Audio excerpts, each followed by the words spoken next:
आदरणीय दर्शकहरू, प्रस्तुत कार्यक्रममा तपाईलाई हार्दिक स्वागत छ। म जगदीश खरेल। आज म नेपाली कांग्रेसका नेता विमलेन्द्र निधिसँग कुराकानी गर्नेछु, विशेष गरेर पछिल्लो राजनीतिक घटनाक्रम अनि नेपाली कांग्रेसको विषयमा र स्वयं अलिकति उहाँको विषयमा पनि कुराकानी गर्नेछु। मैले तपाईलाई सिधै स्वागत गरेँ कार्यक्रममा। धन्यवाद।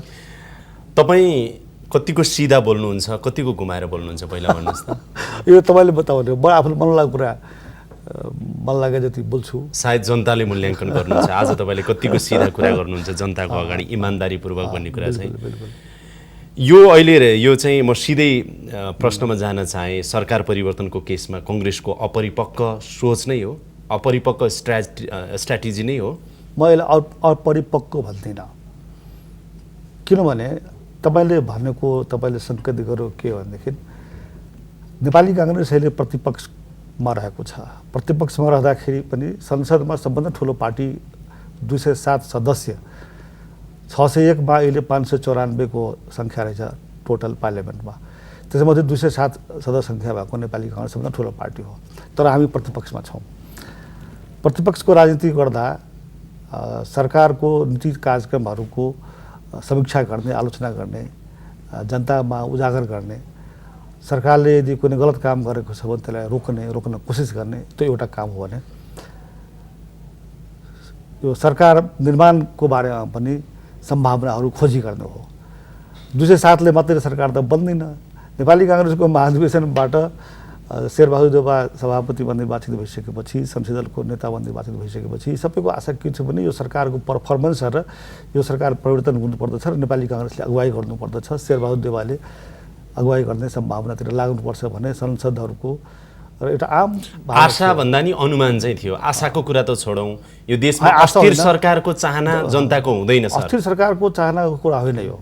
महिनामा परिवर्तन गर्ने सरकारको चाहना जनताको हुँदैन नि। त्यो बुझ्यो, तर यो सरकारले जनताको सरकारका विषयहरू सम्बोधन गर्न नसकेको, गर्न सक्दैन भन्ने नेपाली कांग्रेसको पनि निष्कर्ष। अनि 5 महिनामै तपाईले सरकारले त्यो चाहिँ नि सर्लक्क रिजल्ट दिने गरेर काम गर्छ भनेर त अनुमान गर्नु भयो। देखियो नि, सबभन्दा त जनताको दिनदिनीको समस्याहरू। अघि तपाईले भनेकोमा त के थियो भने बरु देउबा चाहिँ अब सभापति भएर आउने बित्तिकै यी सत्ताका लोभी छन्, सत्ता पाएपछि शेरबहादुर देउवालाई पुग्छ, अब संसदीय दल पनि नेता भए लगत्तै आएर चाहिँ यो ओली सरकारलाई ढाल्न यिनले खेल सुरु गर्छन्। बिल्कुल गलत कुरा हो। याद के भने ओली सरकारको पर्फर्मेन्स, राष्ट्रिय मुद्दाहरूको बारेमा त्यसको अत्यन्त गैर जिम्मेवार व्यक्ति र नीति, संविधान कार्यान्वयनको सन्दर्भमा र मधेसको मुद्दा सन्दर्भमा, जनजातिको मुद्दा सन्दर्भमा यो हुनै सक्दैन, गर्नै सक्दैन खालको खर ठाडो बोली, एक त्यसले वातावरण बिगारेको, विदेश नीतिको सञ्चालनमा पनि वातावरण बिगारेको, त्यो त राजनीतिक कुरा भयो।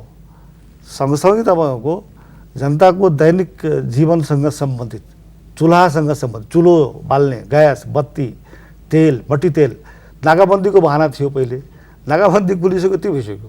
भनेपछि प्रचण्डलाई प्रधानमन्त्री बनाइसकेपछि चाहिँ चमत्कारिक रूपमा चाहिँ यो मुलुकमा जनताको घरमा चुलो पनि बल्छ, निर्माण पनि हुन्छ, सबै हुन्छ भन्ने कांग्रेसलाई विचित्रको विश्वास भयो। सवाल प्रचण्डलाई प्रधानमन्त्री, प्रचण्डजीले त आफैले भन्नुभयो, किनभने प्रचण्ड त अहिलेको सरकारमा हो नि त।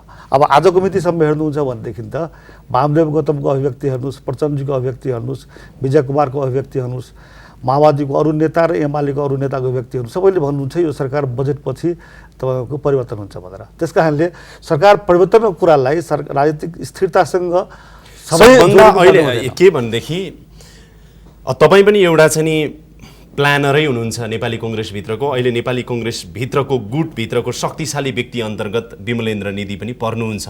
म गुटभित्र छैन। अब नेपाली कांग्रेसभित्र गुट छ छैन खैर त्यसमा विश्लेषण नगरौँ, तर शेरबहादुर देउवालाई यसो गर्नुस् अथवा नगर्नुस् भनेर सुझाउने मध्येको एउटा सबैभन्दा शक्तिशाली व्यक्तिमा तपाईँ दर्ज हुनुहुन्छ नेपाली कांग्रेसभित्र। अहिलेको पछिल्लो यो महाधिवेशनपछि हेर्दाखेरि निर्णय त उहाँले गर्नुहुन्छ, निर्णय उहाँले गर्ने हो, गराउने तपाईँहरूले हो।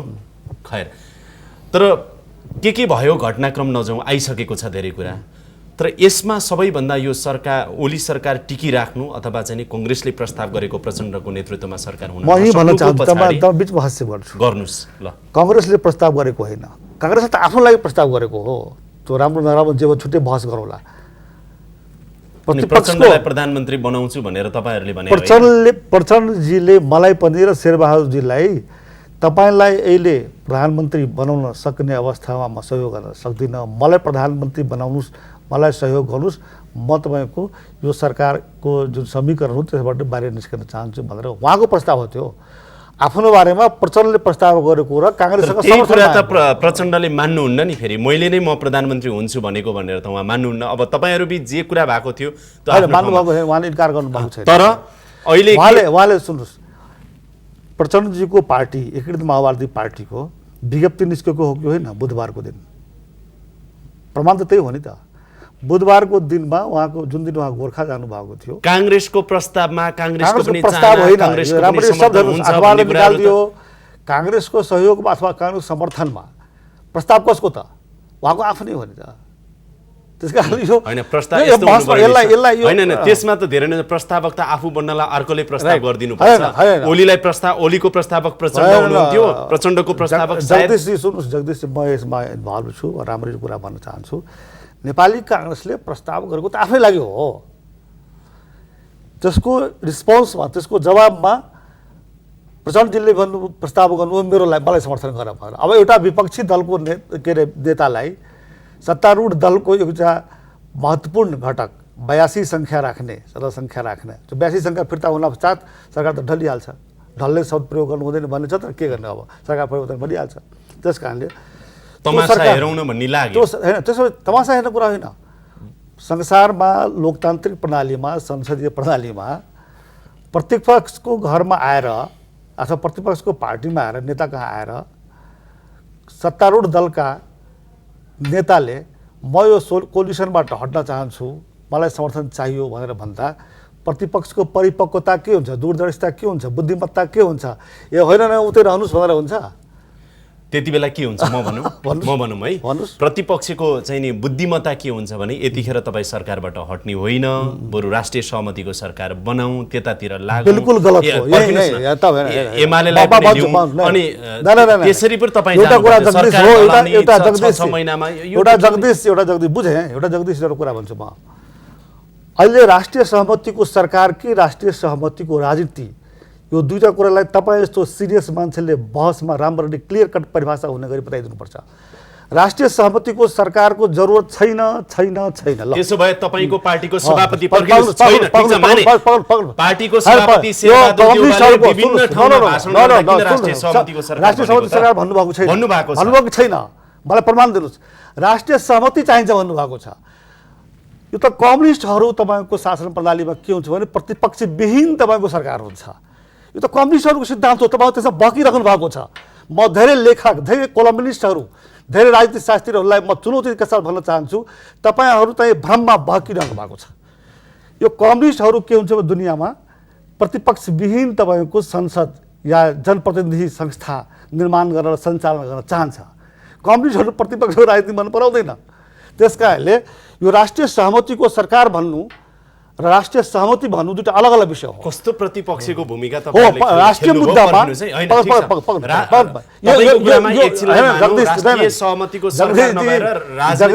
यो भ्रम निवारण गर्नु अहिलेको राष्ट्रिय राजनीतिको छलफल र के अरे बहसमा जरुरी छ। राष्ट्रिय सहमति संविधान जारी भयो, राष्ट्रिय सहमतिको सरकार बनाउने कुरालाई नेपाली काङ्ग्रेसले उही बेला हामीले छोडिसक्यौँ। जुन बेलामा सुशील कोइराला तत्कालीन प्रधानमन्त्री स्वर्गीय सुशील कोइराला र केपी ओलीको बिचमा प्रतिस्पर्धा, एमालेको बिचमा प्रधानमन्त्रीको लागि प्रतिस्पर्धा भयो। त्यही बेलामा हामीले भनेका थियौँ अब अहिले राष्ट्रिय सहमतिको सरकार बनाउने जरुरत छैन। संविधान जारी भइसक्यो। संविधान जारी भइसकेपछि संविधानसँग सम्बन्धित मुद्दाहरू जुन छ, विषयहरू जुन छ, त्यसलाई सम्बोधनको लागि राष्ट्रिय सहमति चाहनु सत्तापक्ष र प्रतिपक्षमा हुनु एउटा कुरा हो। राष्ट्रिय मुद्दामा 6 महिनामा सरकार परिवर्तन गरिराख्न अब जगदीश के नेपालमा जगदीश यसो के नेपालमा हामी यस्तो किसिमको मोडल गभर्नेन्स सिस्टमको कल्पना गरेका छौँ कि सबै पार्टी सत्तामै रहोस् भनेर। संसदीय प्रणाली यही हो। कांग्रेस प्रतिपक्षमा तपाईले जो प्लिड गरिरहनु भएको छ सहमतिको सरकारको, अथवा जसले पनि सहमतिको सरकार प्लिड गर्छ कि नेपालमा हामीले यस्तै किसिमको राज्य प्रणाली र शासन प्रणालीको कल्पना गरेका छौँ, व्यवस्था पक्षमाले भन्न दिनुहोस् गरेका छौँ, जसमा कोही पनि प्रतिपक्ष नहोस् र सबै पार्टी बाँडीचुटी सत्तामा जाउँ, त्यही हो। सहमतिको सरकार भनेको। ठिकै छ, एउटा कुरा मानौँ न त, तपाईँले भनेकै प्रतिपक्ष र सत्ता पक्ष हुन्छ, त्यो स्वाभाविक हो, यो प्रजातान्त्रिक कसरी प्रक्रिया हो। सहमतिको सरकार हो भने सत्ता पक्ष कसरी हुन्छ? पर्खिनुहोस्, ठिक छ, तर कस्तो कच्चा खेल खेल्नु भएको छ सरकार परिवर्तन त्यो गर्न त सक्नु भएन। त्यो तपाईँलाई राइट छ टिप्पणी गर्ने, त्यो तपाईँ राइट छ। कस्तो कच्चा खेल खेल्नु भएको छ त? त्यो तपाईँ राइट छ टिप्पणी गर्ने, कसैले राइट छ। हामीले सम्भावनाहरूको खोजी गर्ने हो। अब सम्भावनाहरू खोजी गर्दाखेरि त्यसमा प्रचण्डजीले भन्नुभयो, प्रचण्डजीको पार्टीले भन्यो कि ल हामी बनाउँछौँ भन्दा फर्स्ट टाइम हामी दिन चाह्यौँ। पछि उहाँले पछाडि फर्किनु भयो। उहाँले मेरो मुखबाट हो, तपाईँको माध्यमबाट कुरा भन्न चाहन्छु। मैले तत्कालै त्यो बेलामा धोका भयो भन्ने शब्द प्रयोग गरेँ, मेरै मुखबाट निको, शेरबहादुरले भने होइन, कसैले भने होइन। धोका भयो भनेर भन्दाखेरि प्रचण्डजीलाई सायद धेरै त्यो चित्त नबुझेको जस्तो लाग्छ। अहिले उहाँ मिडियामा भन्दै हुनुहुन्छ। अब मैले भने त्यसो भए धोका भन्ने कुरा नभनौँ आयो, किनभने त्यो दिनमा प्रचण्डजीको निवासमा त हामी दुई दलको बिचमा नयाँ समीकरण गर्नको लागि, राष्ट्रिय मुद्दाहरू के छ त्यसलाई सम्बोधन गर्नको लागि नेपाली काङ्ग्रेस र माओवादीले सँगै मिलेर अगुवाई गर्ने, सरकारको नेतृत्व चाहिँ प्रचण्डलाई दिने भन्ने कुरा उहाँले माग गर्दा त्यसमा हामीले समर्थन गर्ने भनेर त्यो सहमतिमा सही गर्न उहाँले बोलाउनु भएको थियो। अनि त्यसपछि त्यो बेला उहाँले धन्यवाद गर्न सकिएन भनेर भन्दाखेरि अनि मेरो मुखबाट निस्क्यो पछि यो धोका भयो भनेर। ठिक छ, म धोका छ। तपाईँहरूको लबिङ पुगेन रे नि त? शेरबहादुर देउवाको तर्फबाट जो चाहिँ प्रचण्डसँग वार्ता गर्न जानुभएको थियो फ्रिक्वेन्ट पनि हुन सकेन र गहन किसिमको लबिङ राम्रोसँग हुन सकेन, जसको कारणले माओवादी बिचकियो र एमालेतिरै गयो। त्यो पाटो तपाईँले भन्नु होला, तर यो ठिक छ, यो पाटो पछि बहस गरौँला। तर सिधा कुरा हो भने प्रचण्डजीले पहिले जुन चाहनु भएको थियो, दुईजना मान्छे उहाँले खटाउनु भएको थियो ड्राफ्ट गर्नको लागि। प्रचण्डजीले आफ्नो तर्फबाट दुईजना मान्छे, शेरबहादुरजी आफ्नो तर्फबाट दुईजना मान्छे खटाउनु भयो साथीहरूलाई। रातभरि ड्राफ्ट भयो, भोलिपल्ट बिहान सिग्नेचर गर्नु थियो, समर्थन फिर्ता लिनु थियो। समर्थन फिर्ता लिने कुराको, सरकार बनाउनु कुराको त उहाँले आधिकारिक वक्तव्य दिइसक्नु भएको थियो होइन। भने यो अवस्थाबाट काङ्ग्रेस पछि फर्केको हो कि माओवादी पछि फर्केको? जो फर्क्यो तर कङ्ग्रेस असफल देखियो, कङ्ग्रेस कच्चा देखियो। अब म के भयो, यो तपाईँले त भनिरहनु काङ्ग्रेसलाई रणनीतिक रूपमा केपी ओलीको त जितै भइहाल्यो, बजेटसम्म आफ्नो सरकार टिकाउन सक्नुभयो होइन। पछि हेरौँ, बजेट ल्याउनसम्म उहाँले आफ्नो सरकार टिकाउन सक्नुभयो। रणनीतिक हिसाबले प्रचण्डको पनि केही मागहरू चाहिँ नि नौबुँदे सहमति भए, ती आफ्नो काङ्ग्रेसलाई त प्रचण्डजी लाजको यसो लाज मान्ने कुरै छैन। प्रचण्डजीले प्रधानमन्त्री बन्ने इच्छा गर्नुभयो, हामी समर्थन गऱ्यौँ, उहाँले बन्न सक्नु भएन होइन। नेपाली काङ्ग्रेसले पनि प्रधानमन्त्री बन्ने इच्छा व्यक्त गरौँ। नेपाली काङ्ग्रेसलाई पहिले नै भनिदियो कि तपाईँले प्रधानमन्त्री नबन्नुहोस्, हामी पहिले नै यो कुरा मानिसक्यौँ भनेपछि त हामीले हाम्रो प्रधानमन्त्री बन्ने आशा गरेका थियौँ। प्रधानमन्त्री प्रचण्ड बन्ने आशा गर्नुभएको थियो, प्रधानमन्त्री प्रचण्ड बन्नु भएन। कसको असफलता भयो?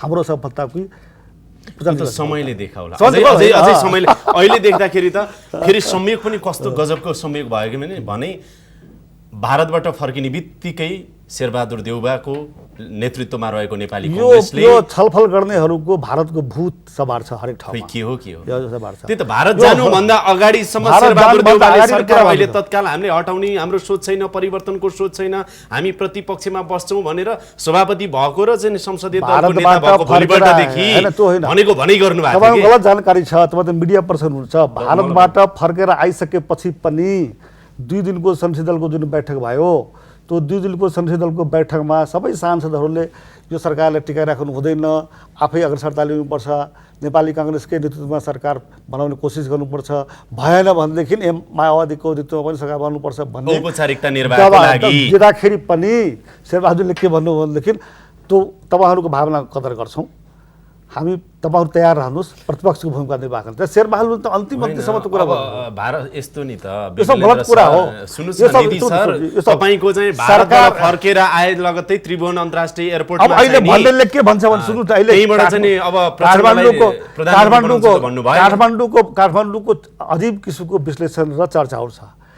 चीनले तपाईँको सबै कम्युनिस्टहरूलाई एक पारिदियो, अहिले चाहिँ भारतले सरकार गिराउन थालेको थियो, चीनले रोकिदियो भन्ने चर्चा तपाईँहरू गर्दै हुन्छ, मिडियाले गर्दैछ, अरूले गर्दैछ। अचम्मको छ कि यहाँ यो सरकार बनाउने र यो सरकार विघटन गर्ने अथवा नयाँ सरकार बनाउने अधिकार, कर्तव्य र त्यसको थलो र क्षमता भनेको संसद हो, पार्टीहरू हो, हामीले गरिरहेका हुन्छौँ। त्यही त हामीले तर बाहिर एउटा कुरा बताउनुहोस् न त, बाहिर बजारमा कस्तो हल्ला छ, चर्चा छ भने काङ्ग्रेस असफल भयो, भारत पनि असफल भयो, सरकार ढाल्ने खेल चाहिँ नि असफल भयो यो गलत चर्चा हो, गलत गलत होइन चर्चा हो।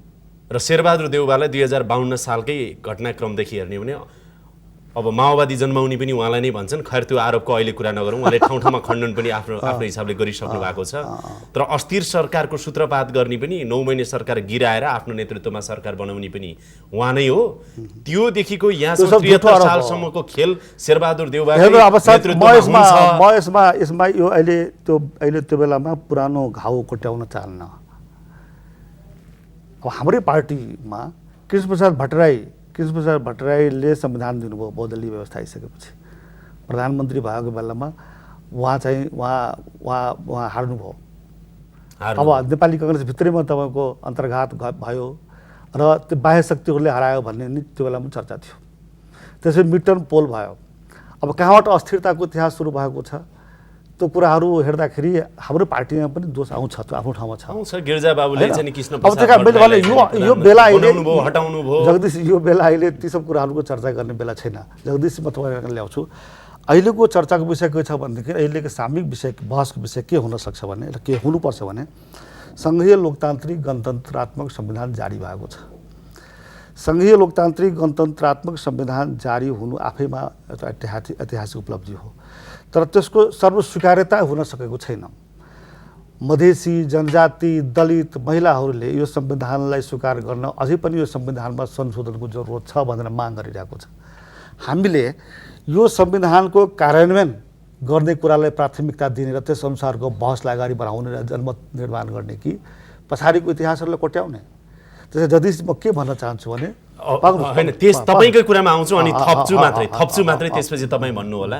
यो सबैको लागि त अरू सबैको लागि बहुमत, अल्पमत, सत्ता पक्ष प्रतिपक्ष जे भए पनि संविधान संशोधनको लागि त 2/3 बहुमत चाहिन्छ नि, हैन? अनि के सबैको सरकार 2/3 सरकार बन्नुपर्छ त? पर्दैन। संविधान संशोधन गर्नको लागि सरकारले सुन्नु न, 6 महिना नहुँदै एमालेको नेतृत्वमा भएको सरकारलाई ढलाएर अनि त्यसपछि चाहिँ प्रचण्डको नेतृत्वमा सरकार बनाउने बित्तिकै संविधान कार्यान्वयन गर्नलाई तपाईलाई सजिलो हुन्छ त?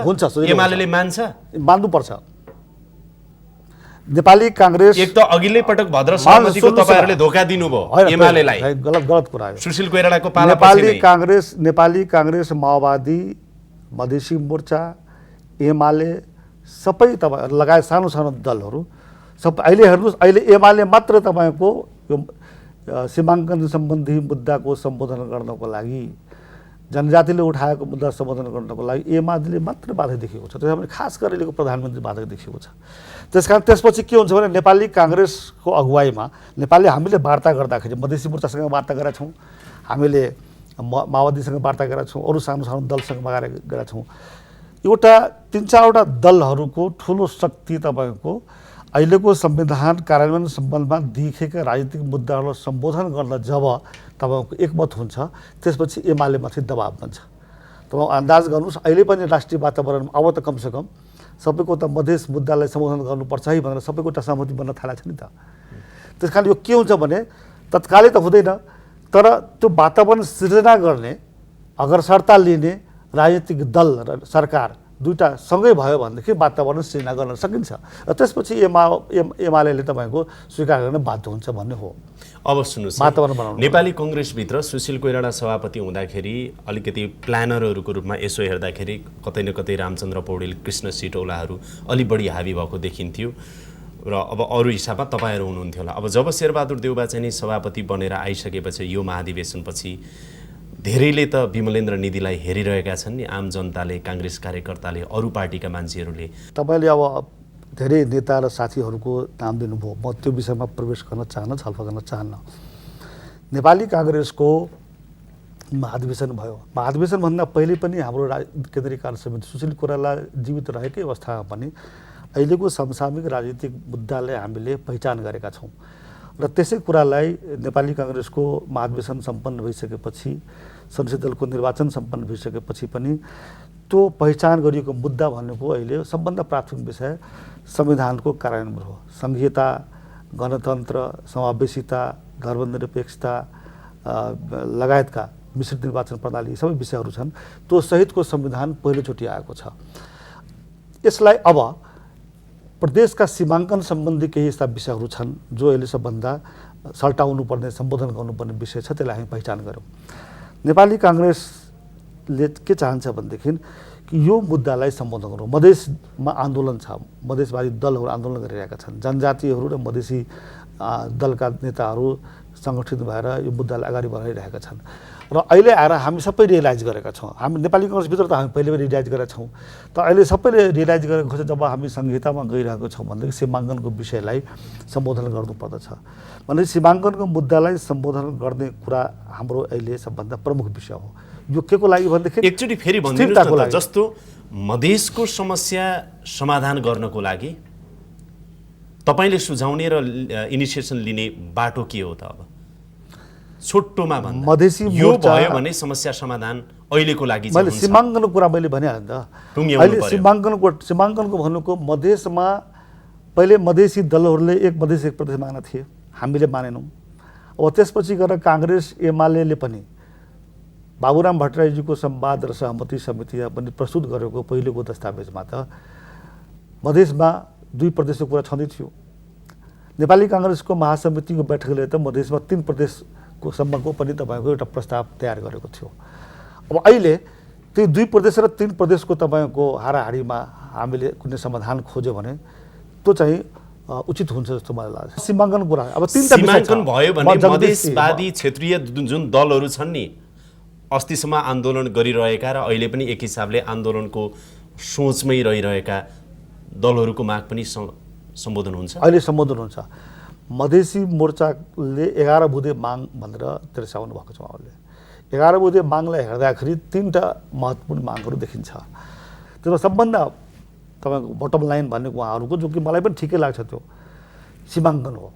मधेसमा अहिले जस्तो भनौँ न, अब नवलपरासीदेखि 5 नम्बरको जुन निर्वाचन प्रदेश सङ्ख्या छ त्यसलाई अलिकति रिभाइज गरिदियो भने त्यो सोल्भ हुन सक्छ जस्तो मलाई लाग्छ। 5 नम्बरको अहिलेको 5 नम्बर प्रदेशलाई त्यसमा अलिकति रिभाइज गर्ने हो भनेदेखि जुन पश्चिमका कि 2 जिल्ला र पूर्वका 2-3 जिल्लाको कुरा त्यसले समस्या पार्छ कि पार्दैन? त्यसले पनि पार्छ, तर त्यसको बारेमा यसले कुनै एउटा पश्चिमतिरको अडान लिने त तपाईँको कैलाली कञ्चनपुरको बारेमा पनि र मोरङ नदेखि शेरबहादुर देउबा र भीम रावलले भन्छन् नि मधेसी गलत कुरा हो। शेरबहादुर देउबा र भीम रावल भइन्ज्याल गाह्रो छ। अहिले शेरबहादुरजी त भनिरहनु भएको छ, नेपाली काङ्ग्रेसले पारित गरेको छ। शेरबहादुरको हरेक स्पिचमा तपाईँ देख्नु हो भनेदेखि सीमाङ्कन सम्बन्धी र मधेसको आन्दोलनको मागहरू सम्बोधन गर्नुपर्छ, त्यसमा सकारात्मक छ भनेर भनिरहनु भएको छ। त्यहाँ खैर संविधान कार्यान्वयनको सन्दर्भमा यो गोलमाल हो। 3टा विषय छ: सीमाङ्कनको विषय, नागरिकताको विषय र राष्ट्रिय सभा। अब नयाँ जुन संसद हुन्छ त्यसमा 2 सदन हुन्छ। प्रतिनिधि सभा 165 को हुने भयो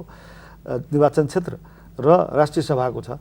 त्यो राष्ट्रिय सभाको यो 3टाको मुद्दालाई सम्बोधन गर्नुपर्ने हुन्छ। त्यो गर्दा हुन्छ, त्यो गर्नु पनि पर्छ। त्यो जबसम्म गरिँदैन, हेर्नुहोस् अब सबैले रियलाइज गर्न थालेका छन्, जबसम्म यो 3टा मुद्दाको सम्बोधन र समाधान हुँदैन तबसम्म मधेसी मोर्चा र सबै राजनीतिक दलहरूको यो विषयमा अझ अर्को कुनै दिन तपाईले 3टा कुरा भन्नुभयो, सीमाङ्कनको कुरा, नागरिकताको कुरा र राष्ट्रिय सभाको, यो कुराहरू चाहिँ मुख्य रूपमा समाधान गरिनुपर्छ, सहमतिमा आउनुपर्छ भन्नुभयो। खैर त्यो कसरी गर्ने, अझ कार्यान्वयन प्रभावकारी कसरी बनाउने, कुनै दिन फेरि समय दिनुभयो भने तपाईँसँग कुराकानी गरौँला।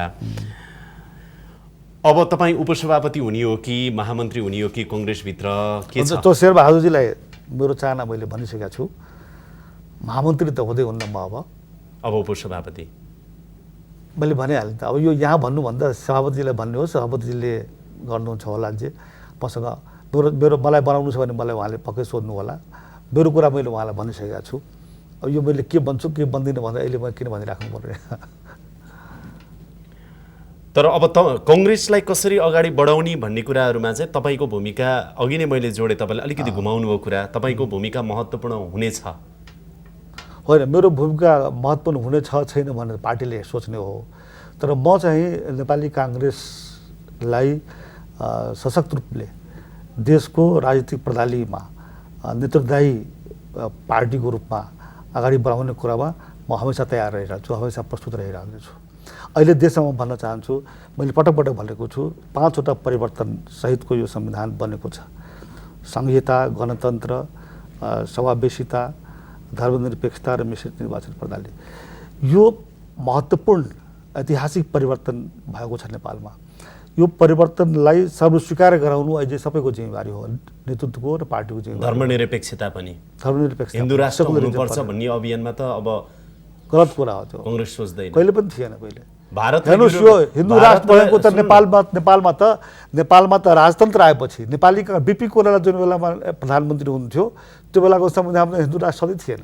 होइन, अहिले 2017 सालमा राजाले तपाईँको यो संविधानमा हिन्दू राज्य भनेर राखेको हो। अहिले नि भारत र युरोपियन युनियनको पनि टाउको दुखाइ नेपालमा बरु हिन्दू राष्ट्र भए हुन्छ, तर यो कम्युनिस्टहरूले देश चलाएको त कति हेर्नु भन्ने भएको छ अरे नि।